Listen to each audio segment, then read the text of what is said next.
The Paul Leslie Interviews. Ladies and gentlemen, it is our pleasure to welcome the incomparable Gino Vannelli. Thank you so much for joining us. My pleasure, Paul. This question can sometimes be difficult for people to answer. It's a simple question. Who is Gino Vannelli? Are you asking me? In your own words. That's as much an existential question or a question as it's a very broad question.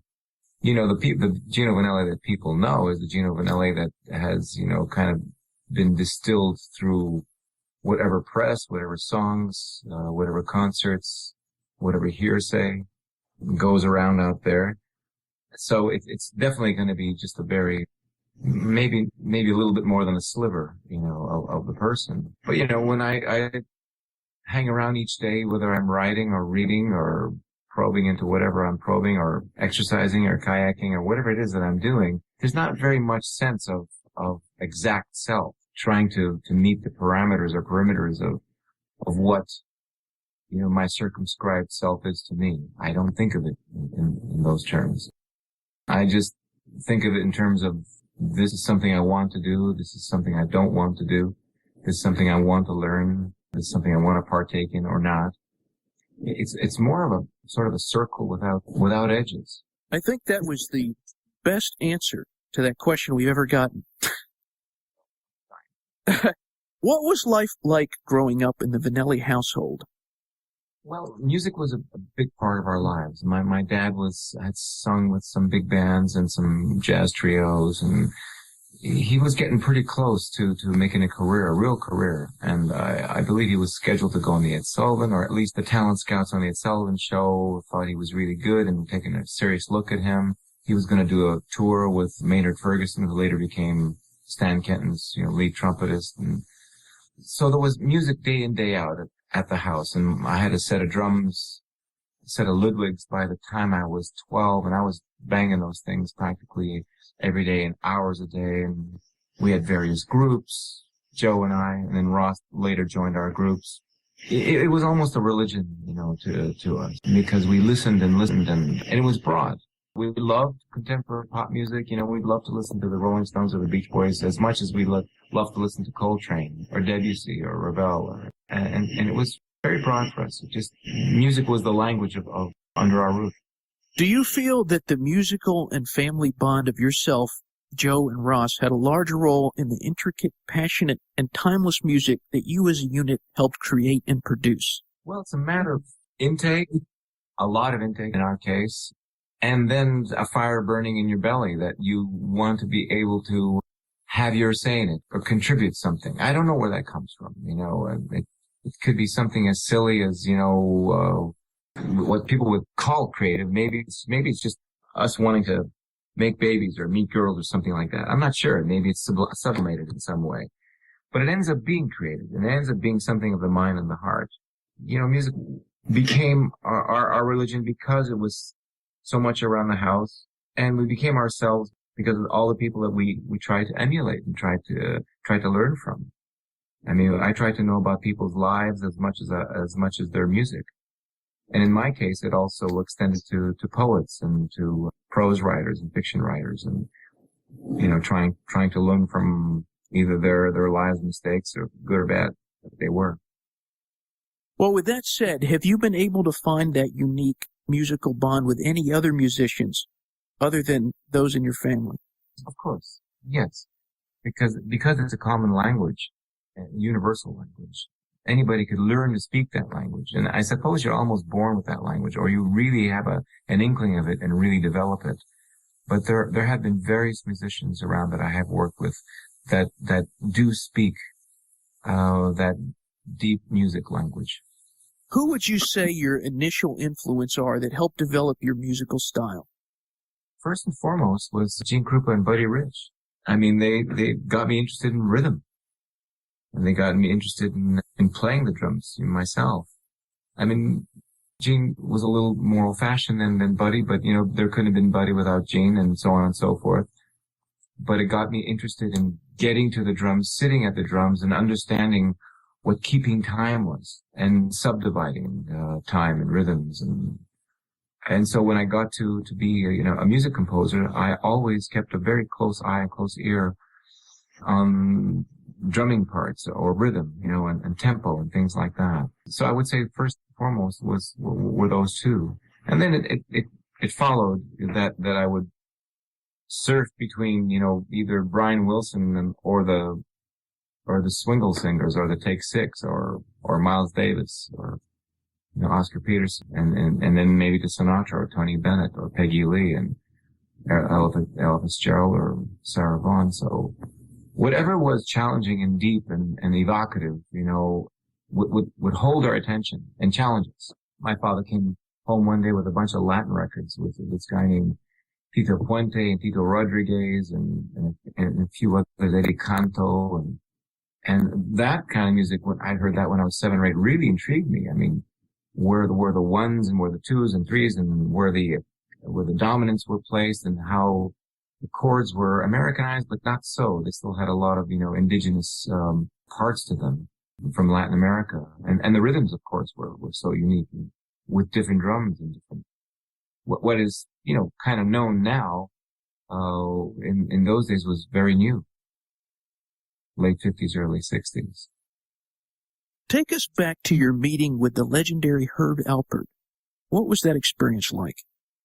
It was a little absurd because I had waited for him to come out of his office for hours. And when I finally saw him come out of his office, I just crashed the gates and ran to him and kind of accosted him and just started introduced myself and told him that I wanted to be on the label.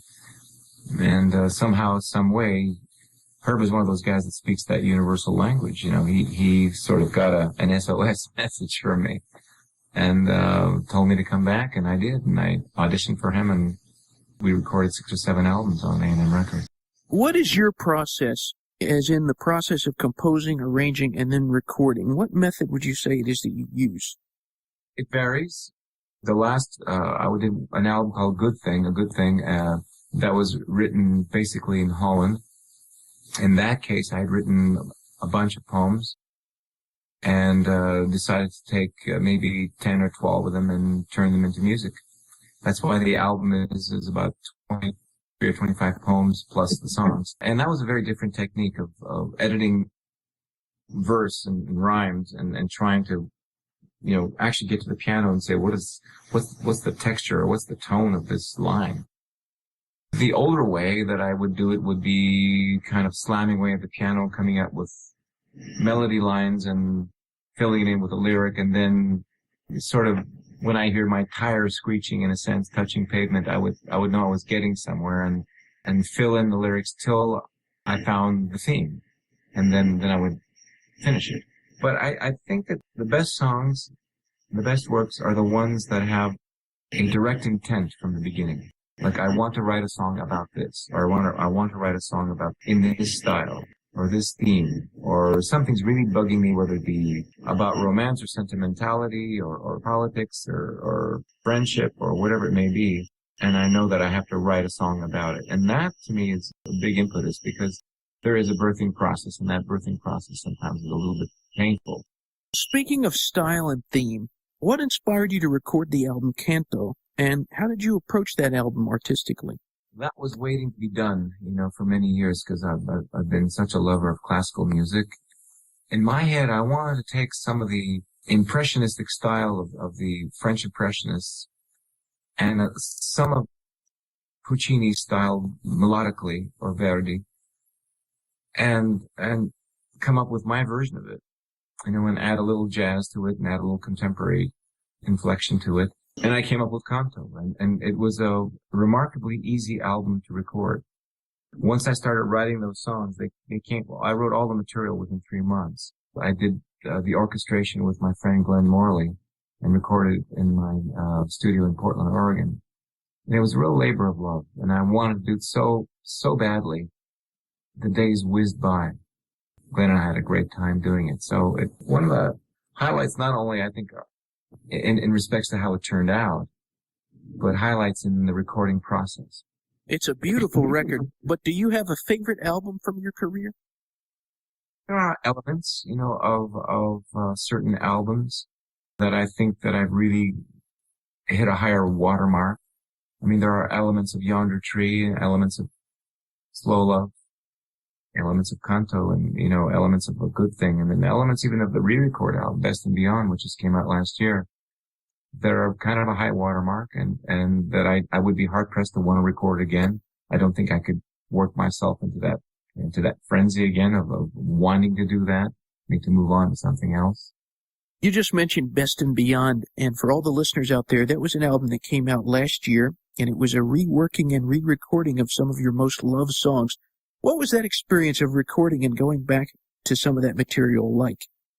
Well, it started off in a very practical way. 3 to 5 years ago, somewhere in there, I wanted to start touring again in earnest, but I didn't want to just play the songs as they were on, you know, in the original recordings, and neither did I want to bastardize them to the point where they were unrecognizable.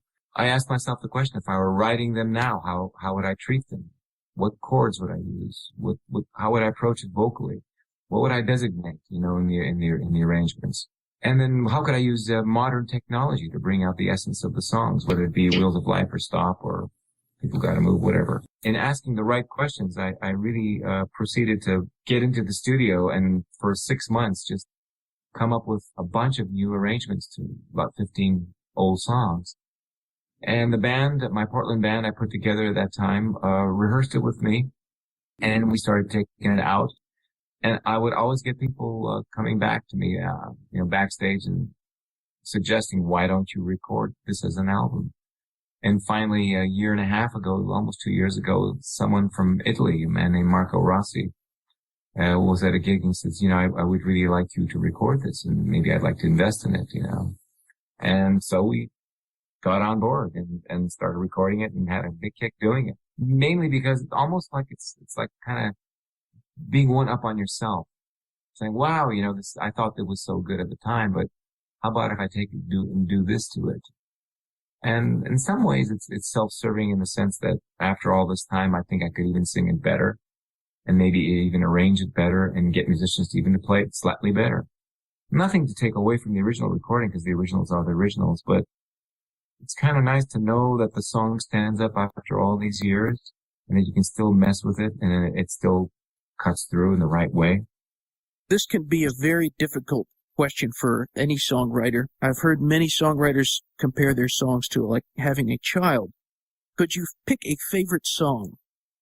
No, I really can't pick a favorite song, but I could tell you some songs I still enjoy performing. I mean, there are many songs I still enjoy performing. I've recorded, you know, since 1971, so you really, that's a lot of material to go through. Yeah. I really can't pick a favorite. Well, one of your songs I know has a very special meaning, and that song is None So Beautiful as the Brave. I was hoping you could tell us about that song. Well, odd. In 1988 or 89, I was driving somewhere, and as driving on the LA freeways, and suddenly, as if it was a picture on a blackboard, it had been written on the blackboard, none so beautiful as the brave. I just said to myself as I was driving, yes, none so beautiful as the brave. This is what I wanted to say. Then while I was driving, I scratched out a few lines, and I changed direction and decided to go to Roy Freeland's house.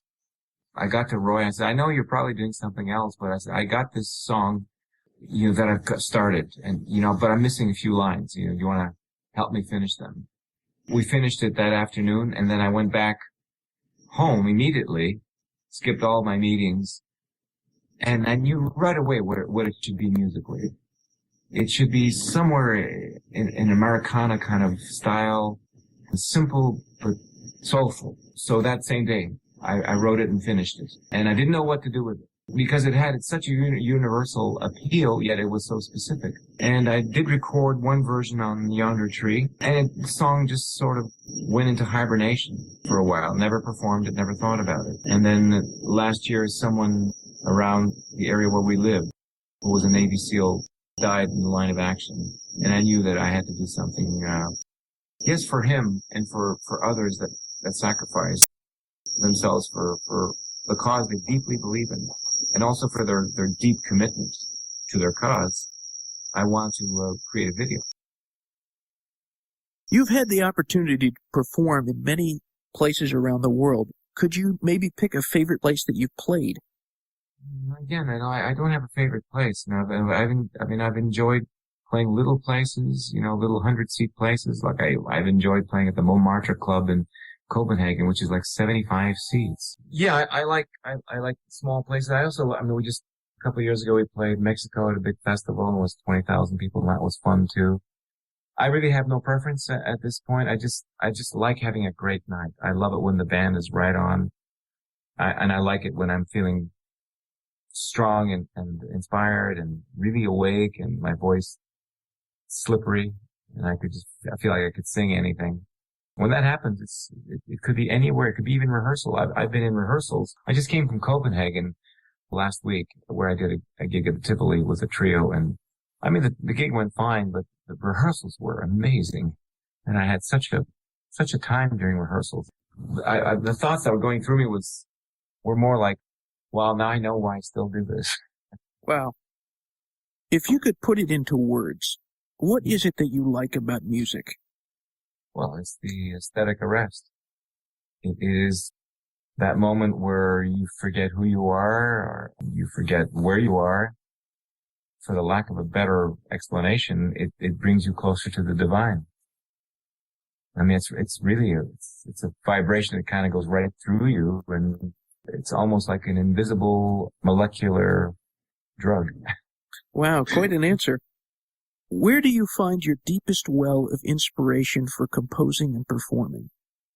Is, in a sense, the most positive or the most negative things. You know, I can write a song like None So Beautiful as a statement of such adulation and praise and admiration for a certain kind of man or woman. And I can also write a song like from, you know, This Day On, which is, you know, an indictment against someone. So, I mean, it really comes from acute feelings. Nothing ordinary. Nothing everyday. Nothing mundane. Something that stands out. Something that comes at you and either rubs the wrong way or the right way, really the right way. But there has to be a feeling that goes past the threshold of comfort that inspires me to write. If you could relive one musical moment of your career, what would it be? I have no moments that I'd like to relive at all. I never look at it that way. So I have to draw a blank on that. So you'd say that you're truly living in the moment. I had a long conversation about that with David Sanborn. And, you know, he's really studied, he was in Copenhagen with me, and he's done a lot of Zen studying and so on and so forth. We were trying to delineate the difference between living in the moment or dealing with the moment. And David was a proponent of living in the moment, where I was more of a proponent of dealing with the moment. Because whether it's a good experience or bad experience, I always think, from my point of view anyways, that I'm dealing with the next moment. You know, the moment comes at me. And what is it about the moment that I want to keep or set aside? Or do I want to chew it up and really put it in my stomach, or do I want to spit it out before I can actually swallow it? So I think for me, I'm always dealing with the moment, and things are always coming at me, decisions to make. Do I want to write or record this? Do I want to rehearse with this guy? Do I want to play this concert? Do I want to go hiking, or do I want to, whatever it is, it's always a decision to be made. And I like the consequences, good or bad, because it always presents a little bit more of me to myself. And I learn a little bit more, you know, about myself when I get to make those decisions. So for me, I mean, really to answer your question, it's really about the day-to-day that comes to me and the day-to-day ideas that I have to create something new. And that's really the kind of moment that I live in. Well, speaking of moments, what is the best thing about being Gino Vannelli? Well, it's taken a long time to get here, but there's a certain sense of independence, you know, that I have fought hard for. And it does not start with fame, because fame can only chain you up even more so. And it's not money. Money can chain you up in another way. And it's not possessions, because you can become a satellite of your own possessions. And it's not your talent, because if it's your talent, then, the minute you have a bad week, or you don't sing so well, or you go through a dry spell and you can't write anymore, I guess to yourself, you're screwed. Those are all fine, those things, to have. But it comes down to the self. That what am I willing to go through? How do I see myself in this life? And how do I see myself before this life and after this life? All those questions that are uniquely human. And when you come to grips with all that, and you say, well, no matter what happens, I can do this. I want to do this. You have a clean resignation as to what you expect out of life. And when you have that clean resignation, then you could proceed on with less of a load on your back. And then when you proceed with less of a load on your back, you're a little bit lighter, and you can take the good times and the bad times. You can take the aging process, and you can take the adaptation that you need, the adaptability, I should say, that you need to have as you go through the passage of time, the changing tastes of music, the growing into another decade or another generation. I mean, all that takes some doing. And some artists deal with it well, some artists don't deal with it very well. But all I know is that if you don't deal with it from an ultra, singular, individual experience, if you don't get spiritual on it, meaning to say, if you don't dig deep on it, you'll never find an answer, because there is no pat answer. There is no real formula to success. There is no real formula to happiness. And there's no real formula to creating a great project or piece of music or a great art form or piece of art. It's got to really start, with that work, that inner work that the artist or whoever it may be begins with him or herself. And so for me, it really is about that. And having done that, I have some measure of independence, in the sense that, well, if this doesn't happen, I'll just try this. If I'm not going to record a record because no one's going to want to distribute this record, because the record is going to be so far off into, this deep end, then I sit down and make a decision and say, will I record it in spite of it, just for myself and for my own private fans? I feel I can make that decision. Whereas maybe 20 years ago, 30 years ago, I was not capable of making that decision with really getting out, without getting slightly bent out of shape, with fretting about, well, what if? When you could subdue the what ifs to a smaller perspective, then you have a relative amount of freedom. I think it was C.G. Jung who said that your problems never go away. It's just that your perspective of them changes. And so my perspective of my life and career has grown to the point where at least if it's not there, it might be there. If it's not there, and it might be there. And that sense frees you up somehow. You're not exempt from feeling like crap when things don't go well. You're not exempt from feeling a little bored or down, those feelings are always going to go through anybody if they're at all human, but they don't remain with me. They don't sit around and fester and rot me. They pass through me, and I decide where I want to take them, and I move on to the next thing. I have two final questions for you. One is kind of a 180-degree turn. This is a very lighthearted question, but I still think it can reveal something about a person. What is your all-time favorite meal? All-time favorite meal? Well, I have to say that I've become sort of a quasi-vegetarian, these days. I like feeling a little lighter. I do eat some meat, but I really kind of minimize the amounts that I do take. So I don't know. In the summer times, I like all kinds of salads. I think that's my mother's was that way. It still is that way. And her dad was that way. I'm not much of a heavy eater. You can't deny a great plate of pasta, obviously. It's the right tomato sauce and the right pasta with the right cheese is simple, but it's an Italian worldwide staple. But I love a great steak too, and I like a great piece of salmon or halibut. I'm not very fussy about those things. And I love Vietnamese food. I love Indian food. I love Italian food. I love Japanese food. I love Brazilian food, Thai food. I'm not very fussy about it. The only thing I do kind of look at is a particular taste, and was there a little bit of love and TLC before it gets to me? For my last question, you have fans all over the world. This interview is heard all over the world. What would you like to say to all the people who will be listening into this radio special?